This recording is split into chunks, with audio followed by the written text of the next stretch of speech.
Hello Leo, Sun, Moon Rising and Venus Signs. Kamusta kayo? Sana po ay nasa mabuti kayong kalagayan. Welcome back po sa Star Tarot at kung bago kayo dito, welcome din po kayo. Please subscribe, like, share my videos and leave me a comment kung naka-resonate kayo. Thank you.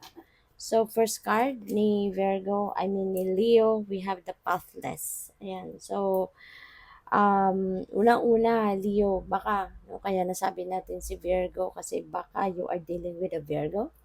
Maaari din na ikaw ay merong Virgo placements din sa iyong chart. So, possible din yan, kaya pumasok si Virgo.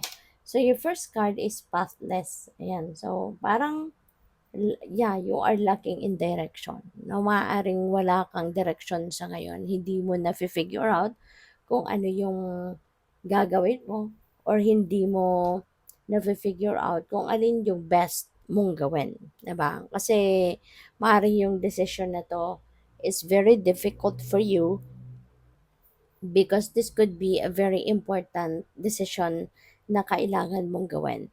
Kaya maaari na hindi ka sigurado kung ano yung gagawin mo rito, which path you are taking, which path you are heading, because this could be something na very important and this could be something na um, aside from napakahalaga siguro, maaring merong mabigat na ano to, maaring mabigat yung magiging epekto nito sa buhay ninyo depende sa kung ano yung inyong pagdedesisyonan.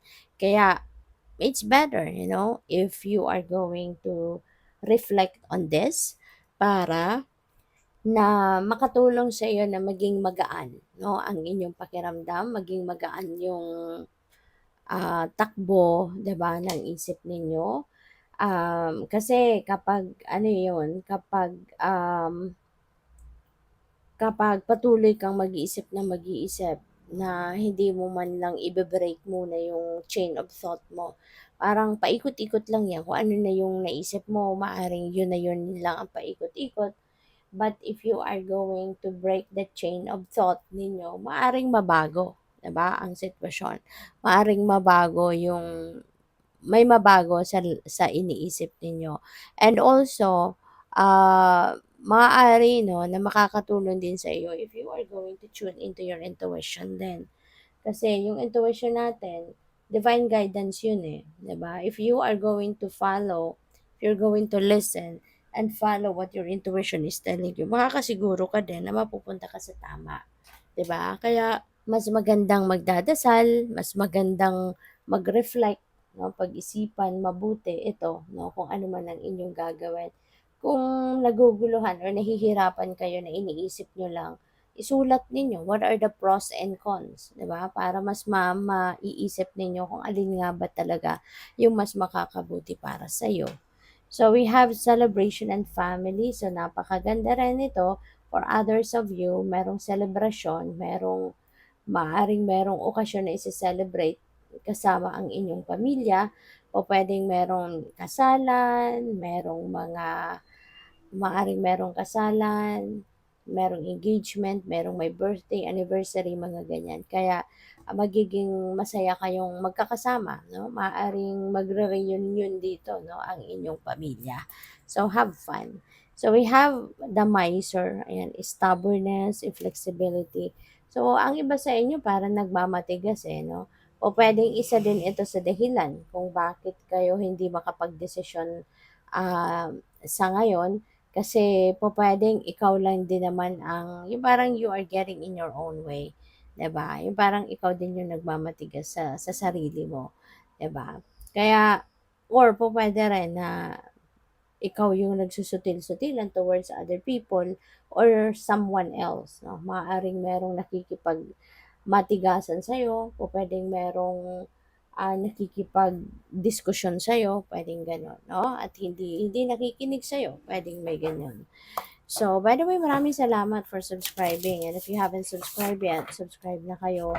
And also, maraming salamat din for not skipping the ads. Malaking bagay yan sa akin. And also, please click the join button sa baba ng video kung gusto niyo na mag-join kayo sa membership. Okay? Salamat.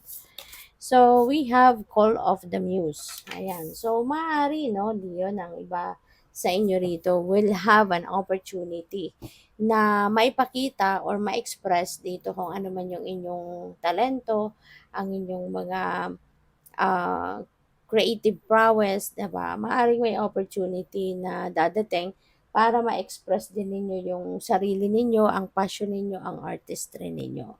So, we have shining through at pwede, no, na ano talaga kayo ngayon, magsa-shine. Maaring sa ngayon, mapapansin, maraming tao siguro ang makakapansin sa galing mo, maraming tao yung makaka-appreciate, no, ng talents mo. Pwedeng gano'n. O kaya, pwede na magkakaroon ng magandang resulta or magandang outcome yung paglalakas ng loob mo na ma-express kung ano man yung talents mo or kung ano man yung mga yung artistic touch ninyo.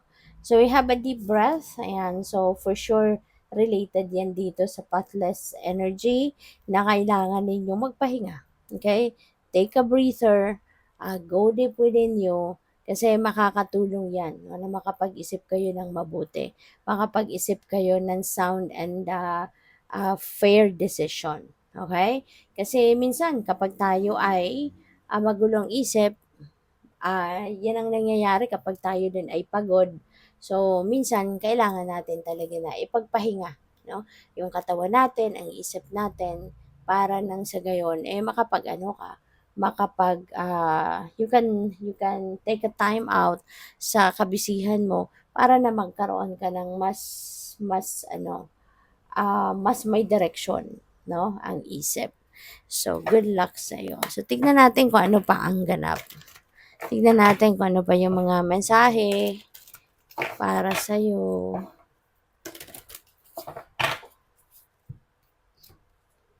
So, we have the Fire Fairy, Creative Action and Optimism. Ayan. So, maaari din, ano, yung creativity ninyo, hindi lang ilalabas dahil para na ma-express mo yung mga talents mo, mga ganyan. But also, pwede rin na creative ideas ito na kailangan ninyo. Maybe you need to um, try, 'di ba, na ilabas yung mga creative ideas, gamitin ang creative approach sa solve ng problema or sa pag-iisip ng desisyon, no? Ng magiging desisyon.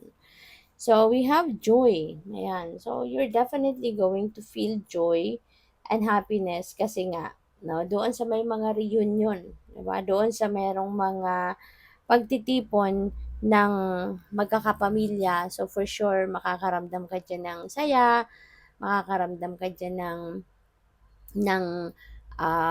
ng happiness and joy kasi pupuwede na matagal na kayong hindi nagkita-kita ng inyong magkakapamilya, 'di ba? So, what else? We have the mystery. Ayan. So, maaari 'no, na mare-realize ninyo sa ngayon sa mga nangyayari sa buhay mo. Sa ngayon, maaaring you will be realizing na life in itself is a mystery. 'Di ba? Na may mga maraming bagay 'no, na nangyayari na hindi natin alam ang dahilan, maraming nangyayari sa buhay natin na hindi natin, nafi-figure out why it's happening sa buhay natin, 'di ba? Kaya maaaring may mga gano'n, maraming misteryosong ganap or kaganapan sa buhay mo sa ngayon. Pero 'wag kang mag-alala. Kasi for sure, no, in God's perfect time, God will show you why. Wag lang nating madaliin ang divine universe na sagutin ang mga tanong natin or ipakita agad sa atin kung ano ang mga rason sa mga pangyayari ito sa buhay mo. But yun, rest assured that one day soon, the universe will show you why and you will understand at masasabi mo na, kaya pala. 'Di ba? So, yun. Good luck sa'yo. Thank you for watching. Love and light. Namaste.